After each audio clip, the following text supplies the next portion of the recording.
राजस्थान के प्रमुख भौतिक प्रदेश आज का जो बहुत ही महत्वपूर्ण टॉपिक है। इस टॉपिक से अमूमन क्या आते हैं, बहुत सारे प्रश्न एग्जाम के पॉइंट ऑफ व्यू में पूछे जाते हैं। सबसे पहले जो आपको बात ध्यान रखनी है कि राजस्थान को कितने भौतिक प्रदेशों में बांटा गया है, तो चार। कितने भौतिक प्रदेशों में बांटा गया? चार। अब कौन कौन से हैं? ये राजस्थान का नक्शा है और मैं जहाँ से ये जो लाइन खींच रहा हूँ, इस लाइन के जो पश्चिमी भाग है, ये है राजस्थान का उत्तर पश्चिमी मरुस्थलीय प्रदेश। कौन सा है? राजस्थान का उत्तर पश्चिमी मरुस्थलीय प्रदेश। अब मैं जो दूसरी लाइन खींच रहा हूँ, जो पहले लाइन खींची और दूसरी लाइन, इनके बीच का जो ये एरिया है, इसे बोलते हैं अरावली पर्वतीय प्रदेश। उसके बाद में यहाँ से एक हल्की सी लाइन जा रही है, अगर आपको थोड़ा सा ध्यान दें, और यूं ये जो इधर वाला भाग है, ये है पूर्वी मैदानी प्रदेश, और ये जो भाग है इसे बोला जाता है हाड़ौती का पठार बोल देते हैं कई बार, या इसे दक्षिणी पूर्वी जो ये पठारी प्रदेश होता है, इसके नाम से इसको जाना जाता है। ये पूर्वी मैदानी प्रदेश, ये दक्षिणी पूर्वी पठारी प्रदेश के नाम से जाना जाता है। तो राजस्थान को कितने भौतिक प्रदेश में बांटा गया? चार। कौन कौन से है? तो उत्तर पश्चिम मरुस्थलीय प्रदेश हो गया पहला, दूसरा अरावली पर्वतमाला हो गया, तीसरा पूर्वी मैदानी प्रदेश हो गया, और चौथा कौन सा है? ये तो दक्षिणी पूर्वी पठारी प्रदेश। आपको इस नक्शे को ढंग से समझना है। अगर इस नक्शे को अगर आपने ढंग से समझ लिया तो मे बी इस टॉपिक का 10 से 20-25% तक आप कर चुके होंगे। एग्जाम में बहुत बार इस नक्शे से बहुत बार प्रश्न आ चुके हैं। अब जनरली क्या है कि ये जो उत्तर पश्चिम मरुस्थलीय प्रदेश है, इसे कितने भागों में डिवाइड किया गया? उत्तर पश्चिम मरुस्थलीय प्रदेश को कितने भागों में डिवाइड किया जाता है? तो मोस्टली उत्तर पश्चिम दो भागों में। कौन कौन से दो भाग हैं? तो यहाँ से एक लाइन खींचेंगे, ये एक लाइन खींच दी। इस लाइन का ये जो भाग है, इसे तो बोलते हैं शुष्क प्रदेश, और इसे बोलते हैं अर्ध शुष्क प्रदेश। यहाँ पे लिखा हुआ है अर्ध शुष्क प्रदेश, ठीक है। तो उत्तर पश्चिम मरुस्थलीय प्रदेश को दो भागों में विभाजित करेंगे। कौन सा? एक तो ये भाग हो गया आपका, कौन सा? ये शुष्क प्रदेश, और ये हो गया अर्ध शुष्क प्रदेश। अब अगर आपसे पूछा जाए कि शुष्क प्रदेश को कितने भागों में डिवाइड किया जाता है, तो मोस्टली इसको किया जाता है दो भागों में डिवाइड। कितने भागों में? दो भागों में। कौन कौन सा? एक तो ये जो बीच में बालुका मुक्त प्रदेश है, कौन कौन से जिलों में आ रहा है? जोधपुर, थोड़ा सा जैसलमेर, थोड़ा सा बाड़मेर में आ रहा है, इसे बोलते हैं बालुका स्तूप मुक्त प्रदेश। बाकी जो ये सारा क्षेत्र है, इसे बोलते हैं बालुका स्तूप युक्त प्रदेश। क्लियर है बात क्या? ये तो बालुका स्तूप मुक्त प्रदेश है, ये सारा बालुका स्तूप युक्त प्रदेश है। अब बात करें हम इस वाले क्षेत्र की, ये जो शुष्क मरुस्थलीय प्रदेश को दो भागों में डिवाइड किया जाता है, और अर्ध शुष्क मरुस्थलीय प्रदेश है, उसे कितने भागों में डिवाइड किया जाता है? नेक्स्ट देखिएगा, अर्ध शुष्क मरुस्थलीय प्रदेश, ये जो प्रदेश है, इसे डिवाइड किया चार भागों में। ये पहले ऊपर वाला भाग है, इस भाग को कहते हैं घग्गर का मैदान। यहाँ से मैं एक लाइन खींच रहा हूँ, और इस लाइन के इधर वाला ये है बांगड़ प्रदेश या शेखावाटी प्रदेश, ठीक है। अब मैं यहाँ से एक लाइन खींच रहा हूँ, ये बीच वाला एरिया है, ये एरिया हो गया नागौरी उच्च भूमि, और ये जो क्षेत्र है, इसे बोलते हैं लूणी बेसिन या गोडवाड़ा बेसिन। क्लियर है बात क्या? शुष्क मरुस्थलीय प्रदेश को दो भागों में। कौन कौन सा? बालुका स्तूप युक्त प्रदेश, ये तो युक्त प्रदेश है, और ये मुक्त प्रदेश है, जहाँ पे बालुका स्तूप नहीं पाए जाते हैं, यहाँ पाए जाते हैं। अर्ध शुष्क मरुस्थलीय प्रदेश को चार भागों में विभाजित करेंगे। ये घग्गर का मैदान वाला एरिया, ये शेखावाटी वाला एरिया, और ये एरिया नागौरी उच्च भूमि, और ये एरिया हो गया लूणी नदी बेसिन प्रवाह क्षेत्र। क्लियर है बात क्या? यहाँ तक क्लियर है बात? चलिएगा, मैं मान के चल रहा हूँ कि आपको समझ में आ गया होगा। हालांकि अगर आप देखना चाहें इसके लिए कोई नक्शा वगैरह भी, वो मतलब एक स्ट्रक्चरल सिस्टम आपको दिखा देंगे। नेक्स्ट दूसरा है अरावली पर्वतीय प्रदेश। यहाँ से एक लाइन हमने खींच ली, और अरावली पर्वतीय प्रदेश को कितने भागों में डिवाइड किया जाता है? तीन भागों में। ये जो भाग है, इसे बोलते हैं उत्तर पूर्वी पहाड़ी प्रदेश। यहाँ से लाइन खींची, इसके ऊपर वाला उत्तर पूर्वी पहाड़ी प्रदेश। ये जो भाग है, इसके नीचे वाला जो भाग है, इसे बोला जाता है मध्य अरावली प्रदेश, ये उत्तर अरावली प्रदेश या उत्तर पूर्वी पहाड़ी प्रदेश। ये जो भाग है दक्षिणी अरावली से दो भाग में डिवाइड किया था, एक तो आबू पर्वत क्षेत्र, और दूसरा है चट्टानी क्षेत्र का बोराट पठार, ठीक है। तो दक्षिणी अरावली से कितने भाग डिवाइड किया था? दो भागों में। कौन कौन सा? आबू पर्वत वाला प्रदेश, और दूसरा चट्टानी क्षेत्र व बोराट का पठार वाला क्षेत्र। मध्य अरावली, उत्तरी अरावली को किस नाम से जाना जाता है? तो उत्तर पश्चिमी पहाड़ी प्रदेश के नाम से जाना जाता है।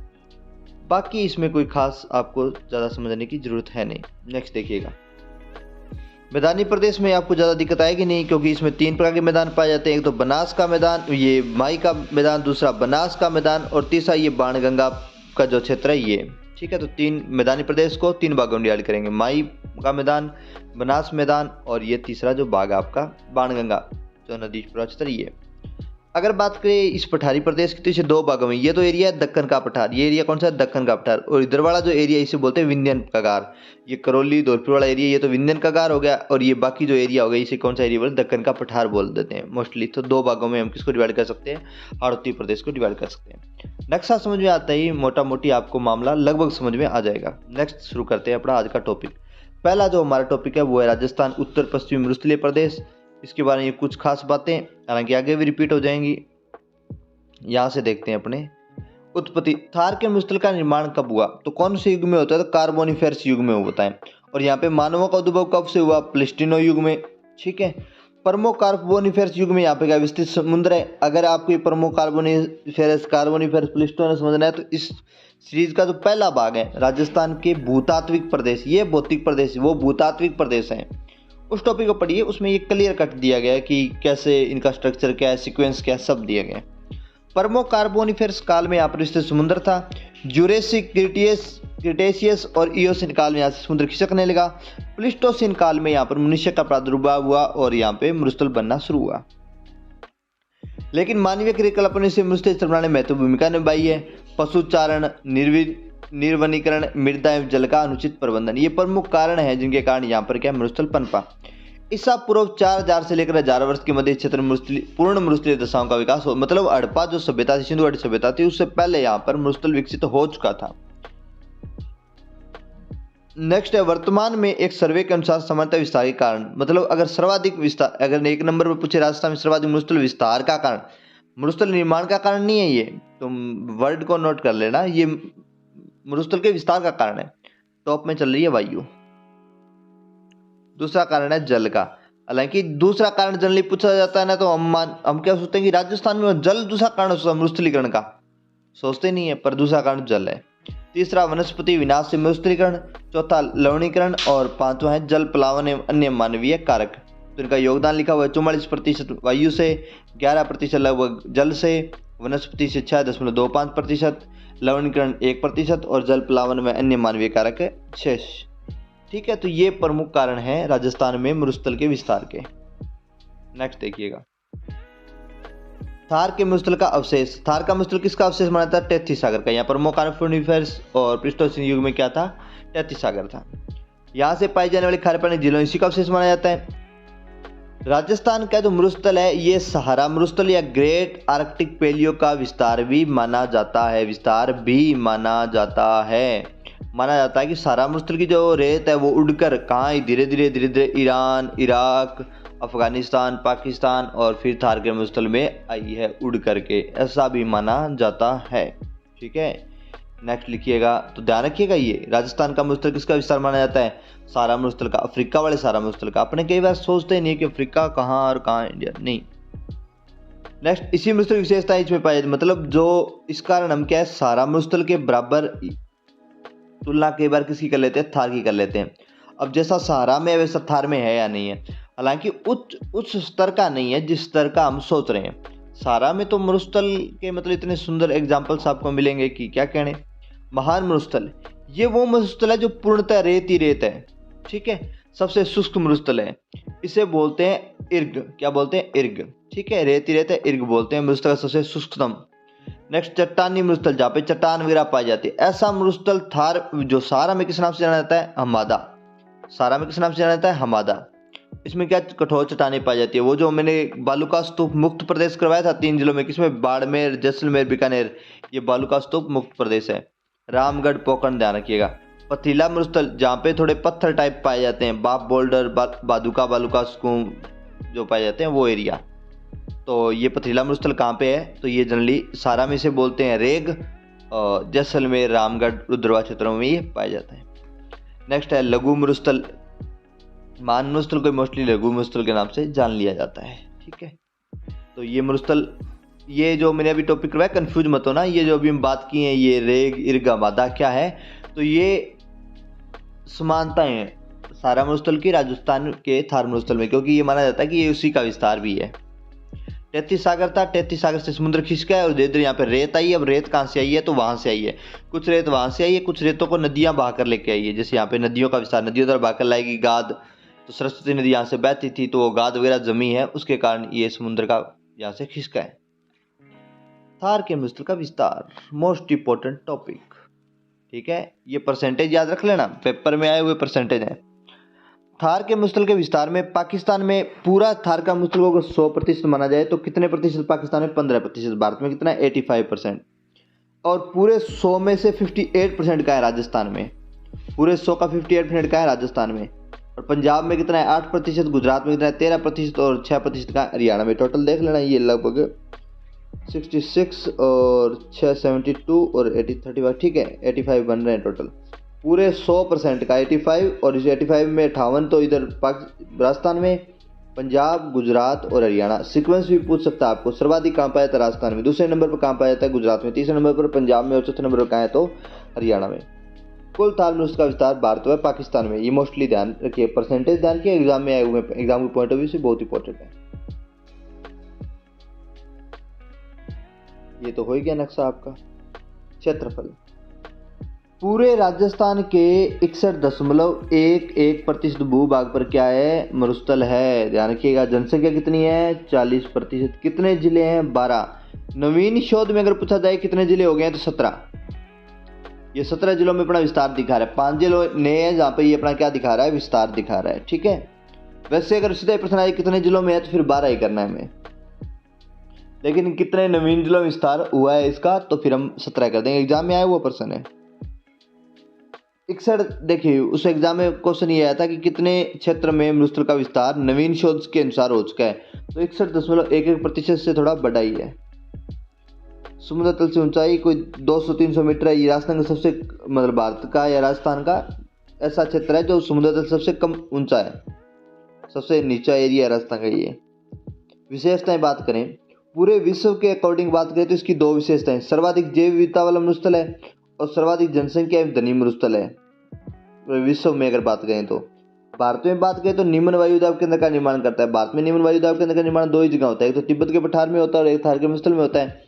एशिया में 2 ही जगह होता है, तो तिब्बत के पठार वाला तो चाइना में चला गया, तो फिर ये राजस्थान में, जो भारत में है। भारत में मानसून का आकर्षण करता है, पश्चिमी विक्षोभ को भी आकर्षित करता है। ये बात थोड़ी अगर समझ नहीं हो तो फिर जलवायु वाले टॉपिक पर आएंगे हम। जलवायु वाले टॉपिक तब आएंगे तब मैं आपको बताऊं कितना बड़ा इंपॉर्टेंस है थार के मरुस्थल का मानसून को लाने में। हालांकि ये ला रहा है लेकिन खुद सूखा रह जा रहा है। भारत में ऋतु चक्र को नियमित करता है, अंतर्राष्ट्रीय सीमा रेड क्लिफ इसी से होकर गुजरती है। भारत के लिए खास बातें, राजस्थान के लिए अगर खास बातें करें तो अवसादी चट्टानों की अधिकता। अब आपके माइंड में एक प्रश्न आ रहा होगा कि अवसादी चट्टानें कौन सी होती हैं? अवसादी चट्टानें कौन सी होती है? वे चट्टानें जो आग्नेय चट्टानों से बनती है। आग्नेय चट्टानें जब धीरे धीरे टूट करके यूं परतदार स्तर में जम जाती है तो फिर कौन सी चट्टानें बनती है? अवसादी चट्टानें बनती है। जहां पर अवसादी चट्टानें हैं वहां पर मोस्टली कोयला, पेट्रोलियम जैसे तत्व या खनिज पाए जा सकते हैं। तो राजस्थान में ये पाए जाते हैं। तो राजस्थान में कहाँ पाए जाते हैं? कोयला, पेट्रोलियम के भंडार पाए जाते हैं। गैर परंपरागत ऊर्जा स्रोत की प्रधानता, दूसरी राजस्थान की खास बात है इस एरिया की, वो है गैर परंपरागत ऊर्जा स्रोतों की प्रधानता। गैर परंपरागत एवं परंपरागत ऊर्जा स्रोत दोनों। परंपरागत में कोयला, पेट्रोलियम, गैर परंपरागत में सौर ऊर्जा और पवन ऊर्जा। फिलहाल अभी अगर हम लेटेस्ट की बात करें तो जो अक्षय ऊर्जा का जो सम्मेलन हुआ था, कॉन्क्लेव हुआ था, उसमें राजस्थान को कितने पुरस्कार मिले? 5 पुरस्कार मिले। सर्वाधिक अक्षय ऊर्जा में वृद्धि, सर्वाधिक अक्षय ऊर्जा उत्पादन, दूसरा 2 हो गए ये, ठीक। सर्वाधिक अक्षय ऊर्जा में वृद्धि, सर्वाधिक अक्षय ऊर्जा उत्पादन, सर्वाधिक सौर ऊर्जा में वृद्धि, सर्वाधिक सौर ऊर्जा उत्पादन, और 5वां पुरस्कार मिला है सर्वाधिक सौर कृषि पंपों का लगाना। तो अभी अक्षय ऊर्जा कितने पुरस्कार मिले? राजस्थान को 5 पुरस्कार मिले हैं। अक्षय ऊर्जा राजस्थान अक्षय ऊर्जा निगम को मिले हैं, ये ध्यान रखना। मिट्टी, बालू या रेतीली मिट्टी या एंटीसोल राजस्थान में पाई जाने सर्वाधिक मिट्टी है, मोस्ट इंपोर्टेंट ध्यान रखना। वनस्पति जीरोफाइटा या मरुदुबदी वनस्पति पाई जाती है। अब जनरली अगर आपसे पूछा जाए कि राजस्थान की में ऐसी वनस्पति पाई जाती है, सही या सत्य है? जीरोफाइटा जिसमें पत्ते बिल्कुल ही नहीं हो, मृदुबुद्धि वनस्पति जिसके पत्ते बहुत ही छोटे हो या नहीं हो, ये बात ध्यान रखना, ठीक है। और ये ध्यान रखना राजस्थान की जो वनस्पति उसकी जड़ें क्या होती है? बहुत ही गहरी होंगी। तो गहराई से क्या लेना है? इसको पानी लेना है। और पत्ते बहुत ही छोटे होंगे। कभी कभी तो ये होता है कि राजस्थान में कुछ वनस्पतियाँ तो ऐसी पाई जाती है जिनमें पत्ते नहीं होते, उनके तने में ही क्लोरोफिल वगैरह पाया जाता है, तो उनके तने ही हरे होते हैं। जैसे कैक्टस वगैरह इनमें पत्ते नहीं पाए जाते, इनका तना ही वास्तविकता में क्या होता है, हरा होता है। तो राजस्थान में इस प्रकार की वनस्पति पाई जाती है। प्रमुख घासें कौन सी है, करड़, अजान, मुराद, दामन, सेवन, लीलोन, ये प्रमुख घासें हैं।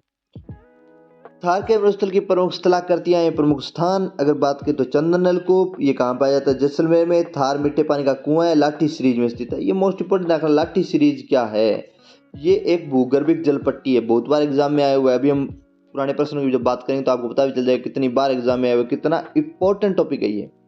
भूगर्भिक जल पट्टी है, थार के मरुस्थल में परिस्थिति का संतुलन का अच्छा उदाहरण है। लाठी सीरीज ध्यान रखना, पोकरण जैसलमेर से मोहनगढ़ के बीच में, मोस्ट इंपोर्टेंट ध्यान रखना, पोकरण जैसलमेर से मोहनगढ़ के बीच में। कृषि और उसका सिंचाई, सिंचाई में ध्यान रखिएगा इंदिरा गांधी नहर परियोजना है और दूसरी है नर्मदा नहर परियोजना। कितनी नहरें चल रही है उत्तर पश्चिमी राजस्थान प्रदेश में, 2। इंदिरा गांधी नहर परियोजना हनुमानगढ़, गंगानगर, बीकानेर। ये मुझे लगता है कि अगर एग्जामिनर, जैसे आपका एग्जामिनर क्या कर रहा है, थोड़े अच्छे पर्सन बना रहा है, तो अभी मुझे लग रहा है कि ये पर्सन भी बनना चाहिए कि राजस्थान के किस क्षेत्र में तो सिंचाई मिलती है और किस क्षेत्र में केवल पेयजल मिलता है। रखना हनुमानगढ़, गंगानगर, बीकानेर में सिंचाई की सुविधा है, बाकी जैसलमेर, जोधपुर, झुंझुनू, चूरू, नागौर में पेयजल सुविधा है। और जैसलमेर में तो फिर भी थोड़ा बहुत है ये सिंचाई की सुविधा है, बाकी तो जोधपुर, झुंझुनू, चूरू, नागौर पेयजल में तो मोस्टली इससे केवल क्या की जा सकती है, पेयजल सुविधा मिलती है। नर्मदा नहर परियोजना जालोर और बाड़मेर में है, केवल ध्यान रखना, और केवल फव्वारा पद्धति से ही सिंचाई करने की स्वीकृति है इस पर। मोदी जी हैं वो देते नहीं है नर्मदा का पानी ऐसे। नेक्स्ट पशु संपदा की बात कर लेते हैं थार मरुस्थल प्रदेश की। तो गाय पाई जाती है, कौन कौन सी नस्ल की, थारपारकर, कांकरेज, राठी, और बैलों के लिए नागौर। ऊंट, नाचना ऊंट, गोमद ऊंट, बीकानेरी ऊंट पाए जाते हैं। घोड़े, मालानी नस्ल घोड़े, बकरी, मारवाड़ी बकरी, भेड़, खेर भेड़ पाई जाती है, मारवाड़ी भेड़ भी पाई जाती है। तो ध्यान रखना ये पशु संपदा जब टॉपिक करेंगे तो फिर हम और बेटर कर लेंगे इसको, अभी तो एक बार समझने का मामला है। डेजर्ट जोन, देश में कुल 142 डेजर्ट जोन है, 142, और जिसमें सबसे ज़्यादा कहाँ है तो 85, हाफ से भी ज़्यादा 85 कहाँ है, कल राजस्थान में है। इसलिए राजस्थान में डीपीपी प्रोग्राम चलाया जाता है, मरुस्थल विकास कार्यक्रम जो है वो चलाया जाता है। थार मरुस्थल का विभाजन और ये हमने पढ़ लिया है। शुष्क मरुस्थलीय प्रदेश और अशुष्क मरुस्थलीय प्रदेश, कौन सी वो लाइन है जो डिवाइड कर रही है, तो 25 सेमी संवत्सर रेखा है। अब जनरली क्या होता है कि आरपीएस ने पिछली बार एक बार प्रश्न पूछा कि कौन सी संवत्सर रेखा राजस्थान को क्या कर रही है, विभाजित कर रही है, 2 भागों में। ध्यान रखना 25 से ऊपर कोई भी लाइन आप चूज कर लेना। 30 ऑप्शन में हो, अगर 25 नहीं है तो फिर 30 कर लेना, 30 नहीं है तो 35 कर लेना, 35 नहीं है तो 40 कर लेना, ठीक है। थोड़ा सा बड़ा ऑप्शन लेना है आपको, इससे कम का ऑप्शन तो ठीक नहीं रहेगा, ठीक है। और कुछ ऑप्शन पर डिपेंड करता है, ऐसा प्रश्न आया हुआ है लेकिन 25 उसमें ऑप्शन में नहीं था। नेक्स्ट देखिए थार मरुस्थल का विभाजन, ये हम शुरू में जो बात की थी वो देख लीजिए। शुष्क मरुस्थलीय प्रदेश, अशुष्क मरुस्थलीय प्रदेश। शुष्क मरुस्थलीय प्रदेश 2 भागों में, बालुका स्तूप युक्त प्रदेश, बालुका स्तूप मुक्त प्रदेश। इनका परसेंटेज तो very very very very very most important ध्यान रखना, ठीक है, ठीक है। बालुका स्तूप युक्त प्रदेश कितने प्रतिशत है, 58.50% पर बालुका स्तूप है। बालुका स्तूप मुक्त प्रदेश कितना है तो 51.50%, 51.50%, ठीक है। नेक्स्ट देखिए अर्धशुष्क मरुस्थलीय प्रदेश, गग्गर का मैदान, सिंगर, आंतरिक जल प्रवाह, शेखावाड़ी प्रदेश, नागौरी उच्च भूमि और गोडवाड़ प्रदेश। हमने इनकी बातें कर चुके हैं। रेतीले मरुस्थलीय प्रदेश की कुछ बातें जो हमें ध्यान रखनी है। देखिए पहला थोड़ा सा इसे जूम कर लेते हैं ताकि आपको, चलिए देखिए शुष्क मरुस्थलीय प्रदेश अंतर्राष्ट्रीय रेडिकलिफ रेखा से 25 सेमी संवत्सर रेखा के मध्य क्षेत्र विस्तृत है। अंतर्राष्ट्रीय रेडिकलिफ रेखा और 25 सेमी संवत्सर रेखा दोनों के बीच में है शुष्क मरुस्थलीय प्रदेश, ध्यान रखना। इसकी ढाल पश्चिम से दक्षिण पश्चिम की ओर है। अब जनरली ये मोस्ट इंपोर्टेंट पर्सन सुनिएगा, अब जनरली क्या होता है किसी क्षेत्र की ढाल के बार एग्जाम में पूछ लेता है। अब हर क्षेत्र की ढाल थोड़ी रटते फिरोगे आप, अगर रटते फिर रहे हो तो फिर मतलब गलत ही फिर रहे हो। आपको क्या करना है कि जिस क्षेत्र का पूछे उस क्षेत्र की कोई नदी अपने माइंड में लाइए और उस नदी का जिस तरफ बहाव है उससे लगभग अंदाजा लगा लेते हैं अपने। जैसे फॉर एग्जांपल इस एरिया में कौन सी नदी बहती है, इस एरिया में नदी बहती है मोस्टली लूनी। अब लूनी नदी यूं बहती है, इसका मतलब थोड़ा पश्चिम की तरफ ढाल है और थोड़ा दक्षिण पश्चिम की तरफ ढाल है, ये ढाल हो गया इस एरिया का, क्लियर बात। अब अगर उत्तरी राजस्थान को पूछे तो गग्गर नदी बहती है यूं बहती है तो हम पश्चिमी ढाल कर देंगे। अगर ये पठारी प्रदेश का पूछे तो गंगा नदी बहती है, उस तरफ ढाल कर देंगे। दक्षिण राजस्थान का पूछे तो उस तरफ ढाल कर देंगे। जनरली जिस एरिया में जो नदी बहती है उसके अकॉर्डिंग हमें ढाल का प्रश्न का चुनाव करना होता है, ठीक है। पश्चिमी स्थलाकृतियाँ, बालुका स्तूप, दरियन, टीले, दौरे। जो बालुका स्तूप जो बनते हैं उनको किस किस नाम से जाना जाता है? बालुका स्तूप, दरियन, टीले और दौरे के नाम से जाना जाता है। बालुका स्तूप भी हम पढ़ लेंगे। इनका वजन मोस्टली दो प्रकार का होता है। एक तो वो जो हवा बहा कर ले जाती है, सीधा फेंक देती है कहीं, जिससे आकृति बन जाती है। दूसरा कोई अवरोध से बनते हैं। अवरोध से बनने वाले 3 टाइप के होते हैं और ये 5 टाइप के हैं। हम ये अभी 8 टाइप के जो बालुका स्तूप है उनको भी कर लेंगे। नेक्स्ट देखिएगा, लाठी सीरीज, तेल एवं प्राकृतिक गैस बेसिन है, पथरीला भाग पाया जाता है। ये एक खास बात है रेतीले मरुस्थल की। धरातलीय विधताओं के आधार पर बालुका स्तूपों की उपस्थिति के आधार में 2 भाग हुए। जैसे बालुका स्तूप मुक्त प्रदेश तो 51.50% होगा। बाकी जो 58% एरिया वो सारा का सारा बालुका स्तूप प्रभावित नहीं है, उसमें कई एरिया तो भयंकर प्रभावित है। 8.90% जो एरिया 9% एरिया है वो तो भयंकर रूप से प्रभावित है। किनसे? बालुका स्तूप से। इतने भयंकर बालुका स्तूप है कि शाम को मान के चलिए किसी टिल्ले पर कोई भैंस आपने बैठा दी, सुबह आप आएंगे तो भैंस आपको मिलेगी मैदान पर नीचे तली में बैठी हुई। आप सोच रहे होंगे भैंस नीचे चली गई, पर नहीं है, भैंस के नीचे से जो टीला था वो निकल गया आपका। ऐसी परिस्थितियाँ पाई जाती है। कई बार आप तली में सो जाएंगे और सुबह फिर नहीं निकलेंगे आप, बाद में कई साल बाद में कोयले में निकलेंगे और लोग कहेंगे तो कोयला अच्छा है, और कोयला भी अच्छा नहीं होगा आपका। तो 8.90 प्रदेश, 80% से 100% ये आंकड़े दिए गए। जो 51.50% वाला एरिया ये 0% से 20% प्रभावित है। रेत है, थोड़ी बहुत रेत है, ठीक है। और बाकी आपको आंकड़े समझ याद करने के इतने कोई इंपॉर्टेंट आंकड़े नहीं है, बस 2 ही आंकड़े ध्यान रखने। एक तो 51.50% पे बालुका स्तूप नहीं पाए जाते और बच्चे 58.50 पर पाए जाते हैं। नेक्स्ट देखिएगा, बालुका स्तूप युक्त प्रदेश में ये थोड़ी सी हम बात कर लेते हैं इनकी। किनकी है? ये है दौरे। 52.20 बालुका स्तूप के प्रकार। पवनानुवर्ती बालुका स्तूप, 0 से 80 मीटर 60 मीटर की ऊंचाई है। लंबवत समांतर श्रेणी के समान है। वायु की दिशा के अनुरूप विस्तृत है। वायु की दिशा के अनुरूप है, जैसे वायु की दिशा वैसे ही है। लंबवत समांतर पैरेलल पाए जाते हैं, ठीक है। तलवार की आकृति, मतलब यूं सीधे तो पाए नहीं जाते, यूं मुड़ते रहते हैं, तलवार जैसी आकृति। जैसलमेर के दक्षिणी पश्चिमी रामगढ़, जोधपुर, बाड़मेर जिलों में इनका विस्तार है। और 2 रेखीय बालुका स्तूपों के मध्य स्थित क्षेत्र, जैसे मान के चलिए ये जो इस प्रकार विस्तृत होते हैं। एक बालुका स्तूप हो गया, फिर ये बालुका स्तूप, इसके बीच में तली वाला एरिया, ये जो तली वाला जो एरिया, तली वाला जो एरिया है, इस एरिया को बाद में क्या है, जो जैसे मान के चलिए पुराने ज़माने में जो राहगीर वगैरह होते थे वो इस तली वाले एरिया से चलते थे, क्योंकि एक तो ये एरिया थोड़ा सा कम गर्म होता था, प्लस इस एरिया में चलना आसान होता था। रेत में चलना मुश्किल था, पैर अंदर धंस जाते हैं तो चलना मुश्किल हो जाता है। इसलिए वो जब इस एरिया से गुजरते थे ज़्यादातर, तो ये एरिया क्या कहलाता था? गासी या कारवां मार्ग कहलाता था, ठीक है। ऊँटों का काफिला इस एरिया से गुजरता था। अब जनरली अगर आपसे पूछा जाए कि ऊँटों के काफिले में जो सबसे आगे चलता है उस बंदे को क्या कहते हैं, तो उसे बोलते हैं कतारिया। क्या बोलते हैं? कतारिया बोलते हैं। कटारिया या कतारिया वर्ड यूज किया जाता है, ठीक है। नेक्स्ट है अनुप्रस्थ बालुका स्तूप, जो वायु की दिशा के समकोण पर बनते हैं उन्हें कौन से बालुका स्तूप बोलते हैं? अनुप्रस्थ बालुका स्तूप बोलते हैं। प्रमुख विस्तार का है तो बीकानेर, हनुमानगढ़ के रावसर, गंगानगर के सुरतगढ़, चूरू, झुंझुनू में ये प्रश्न आया भी हुआ है। मोस्टली अनुप्रस्थ बालुका स्तूप ही बाद में क्या है, ये बरखान टाइप के और इस टाइप के बालुका स्तूप बनते हैं। अनुप्रस्थ बालुका स्तूप क्योंकि ये अवरोध पर यूं हवा यूं चली है, यूं अवरोध बनाते हैं, तो हवा यूं इनको ऊंचाई देती जाती है, यूं हवा इनको क्या देती जाती है? ऊंचाई देती जाती है। अगर आप ग्रामीण क्षेत्र में हैं और जनरली आपने क्या किया, जो ये जिसका बोलते हैं ग्रामीण एरिया में डरमी वगैरह बोलते हैं ना, अगर उससे तूड़ी वगैरह बनाई अगर आपने देखी होगी, तो जनरली क्या करते हैं हम 4 या 5 बीघा की अगर इकट्ठी तूड़ी वगैरह बना रहे होते हैं, तो जनरली जैसे ये आपकी मशीन लगी हुई है, ये इस तरफ वो तूड़ी वगैरह फेंक रही है, कुछ देर तो यूं इस शेप में फेंकती जाती है। इसे बोलते हैं अपने लोकल लैंग्वेज में धड़ वगैरह बोल देते हैं, ठीक है। यो तूड़ी का जो टीला वगैरह बनता है वो कुछ अगर बड़ी मान के चलिए 6-7 बीघा की अगर आप बना रहे हो, तो फिर वो यूं शेप लेने लग जाती है। आप थोड़ा सा ध्यान देंगे तो यूं और फिर यूं इस प्रकार ऊंचाई ले लेती है। यहाँ से तूड़ी वगैरह आ रही है और यूं शेप ले लेती है। तो इस प्रकार के जो अब ये क्या बन रहा है, अवरोध, ये हवा यूं जा रही है लेकिन ये सामने क्या अवरोध उत्पन्न कर रहा है, तो हवा यूं ऊपर से निकलेगी। जब ऊपर से निकलेगी तो इस प्रकार की शेप बन जाएगी। इस प्रकार के जो बालुका स्तूप होते हैं ये बरखान टाइप के बालुका स्तूप बन जाते हैं। इसका बेस्ट उदाहरण आप उस जो डरमी वगैरह से जब गेहूँ वगैरह निकालते हैं तो तूड़ी वगैरह निकालते हैं, उससे समझ पाएंगे। गवार वगैरह तूड़ी वगैरह निकालते हैं तब समझ पाएंगे। एक आधी कोई यूट्यूब पे वीडियो देख लीजिएगा, उसकी समझ में आ ही जाएगा मोटा मोटी मामला। और नहीं समझ में आ रहा तो जाना खड़ा बरखान अनुप्रस्थ बल का स्तूप एक ही बात होती है मोटा मोटी। बरखान इनका नाम है मोटा मोटी। अब जैसे कोई बुजुर्ग बंदे को अगर आप ये कहोगे अनुप्रस्थ बल का स्तूप है तो वो कहेगा अच्छा बड़ो पढ़ लियोगे। तो और अगर उसको कि ये कहा जाए कि बरखान तो वो कहेगा अच्छा अच्छा उस बिंग की बात करें, मतलब जनरली वो समझ जाते हैं उस बात को। बरखान या बरछान या अर्धचंद्राकार बल का स्तूप, अर्धचंद्राकार तो यूं बनते हैं, ठीक है।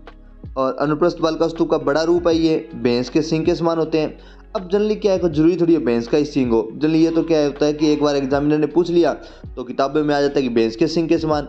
अब जनरली कोई अच्छी गाय है, बेल है जिसे बोलते हैं, अगर उसके सिंग यूं हैं तो फिर उसके समान कह देना। और 12 सिंगे के तो समान तो नहीं होंगे, 12 सिंगे के तो यूं कई होते हैं, जनरली जिसके थोड़ी सी यूं शेप में हो उसके समान कह सकते हैं इसको, कोई दिक्कत वाली बात है नहीं। प्रमुख क्षेत्र बालेरी चूरू, ये एरिया मोस्टली पूर्ण ध्यान रखना। मोस्टली आजकल क्या एग्जाम में एरिया आने लगे, बालेरी चूरू, जैसलमेर, सीकर, सुरतगढ़, लुणकसर, कर्णीमाता, बाड़मेर, ओसियां, जोधपुर, ठीक है। ये सुरतगढ़ वाला एरिया जो राजस्थान का पाया जाता है, और ये अनुप्रस्थ वाला एरिया जो रावसर वगैरह एरिया ये भी इसके अंदर शामिल कर लेना चाहिए आप, गंगानगर, सुरतगढ़, चूरू, झुंझुनू एरिया, ठीक है। नेटवर्क बल का स्तूप, जब बरखान और दूसरा कौन सा है, ये अनुप्रस्थ बल का अनुप्रस्थ बरखान की बात है। अनुदैर्घ्य और ये पवनानुवर्ती या रेखीय बल का स्तूप, और ये दूसरा जो है बरखान बल का स्तूप, जब मिलते हैं आपस में, जहाँ मिल जाते हैं एक दूसरे, वहाँ कौन सा बल का स्तूप बनता है, नेटवर्क बल का स्तूप बनता है, ठीक है। और अनुप्रस्थ के टीलों के मध्य स्थित है, उत्तर पूर्वी मुख्य शेखावाड़ी प्रदेश में पाया जाता है। तारा बल का स्तूप, अब जनरली होता है क्या है कि जनरली जो हवा वगैरह क्या किसे बोलते हैं, बम्बूलिया, बम्बूलिया वगैरह जब क्या होते हैं कि जब हवा के साथ कुछ रेत वगैरह उठाकर ऊपर चले जाते हैं, यूं घूमते हुए ऊपर चले जाते हैं।